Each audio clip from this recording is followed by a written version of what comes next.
Here we are at the Ørestad, at the Tietgen Collegium, which is a really refreshing, different sort of student housing.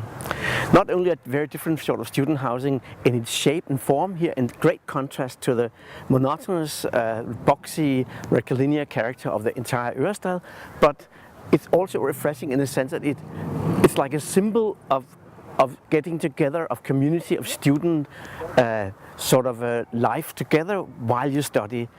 Here we are at the inside of the Tietgen Collegium. If you look around here, that's where you see all the common facilities of the Collegium, of the student housing. So this is where you have meeting rooms, places for partying, kitchens and other communal activities. They are all on the inside.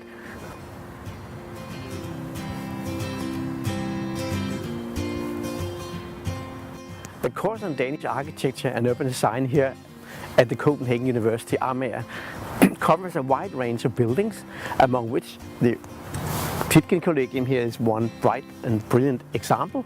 But very handy, we are having a lot of the very new and interesting buildings of the Ørestad here next to the Copenhagen University. So within a few minutes of walk or a little trip on the metro, a lot of the very new and exciting pieces of contemporary architecture can be seen. So the students are in the middle of very new and contemporary architecture.